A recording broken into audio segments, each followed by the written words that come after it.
Welcome to This Explainer. Okay, so today we're going to completely reframe a concept that you might have always thought of as just a traditional, maybe even a routine practice. We're talking about Khatam el-Quran, the completion of the reading of the Quran. But we're not going to look at it as just checking boxes, turning pages, or reciting words. Instead, we're diving into how this is actually a dynamic, deeply structured ascent of human consciousness. I want you to imagine your soul for a second. Think of it as a biological operating system. Now, in our incredibly fast-paced, high-stimulus world, this system of ours is super vulnerable to modern latency, right? We're talking distractions, anxieties, and these sort of existential viruses that just slow us down and blur our vision. But what if this ancient journey of reading the text is literally a system upgrade for your internal code? A live firmware update that patches the vulnerabilities of your soul? So let's map out our ascension sequence for today. We're going to ascend through 5 distinct checkpoints. We'll start by defining the soul's operating system, then move through stage 1, horizontal elevation, into stage 2, data compression.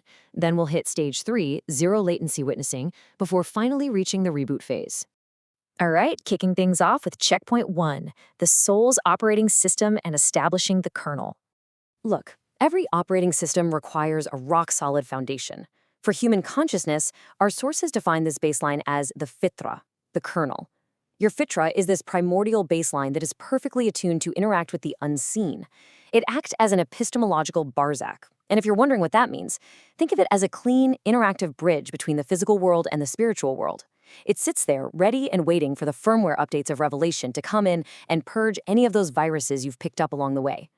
And this upgrade, it happens through a very specific, brilliant sequence. Islam, then Iman, then Ihsan. It's kind of like leveling up through 3 distinct nodes on a futuristic skill tree. Each node requires the one right before it. You're essentially building a much more robust system as you move from outward action to inward certainty and finally to ultimate awareness. Which brings us to our next checkpoint, stage 1, horizontal elevation, where we process the vast matrices. When you initiate this journey, you're actually processing massive, incredibly complex data sets. This happens through the foundational state of Islam. You start by navigating the vast matrices and the detailed laws found in Al-Tiwal, which are the long sources of the Quran. This is horizontal elevation. It's doing the heavy lifting of building our worldly boundaries, the rules of engagement, and our basic behavioral code. It's extensive, it's highly detailed, and it is absolutely necessary because it sets a wide, stable stage for the intense, vertical ascent that's about to happen when we reach Al-Mufassal, the short surahs at the very end of the text. Now for checkpoint 3, stage 2, data compression, leading into a lossless vertical ascent. As you, the traveler, reach these short surahs, the data undergoes what we can basically call lossless compression. This thrusts us right into the realm of Iman, or true faith. Every single ayah, every verse, acts like a highly compressed, glowing geometric fractal. When your newly upgraded kernel reads it, it simultaneously unpacks these intense layers of jurisprudential, cosmic, and spiritual data directly into the mind. And it does this without losing a single drop of meaning. So the absolutely crucial point during this phase of Iman is this decompression process. You literally become a sovereign processor. You're extracting these layered truths, you're experiencing zero inner conflict, and you are fully embodying the code. You are actively harmonizing your spirit and your body, decoding universal reality without a single glitch.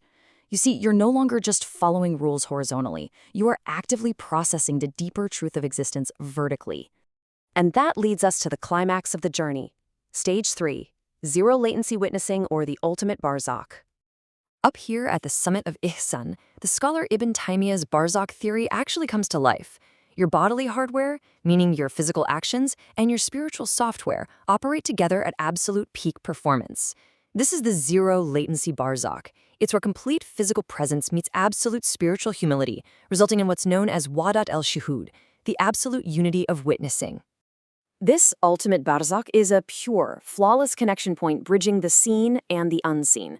This unity of witnessing means you're actually seeing the creator behind the created. But, and this is vital, you're doing it without negating the physical world.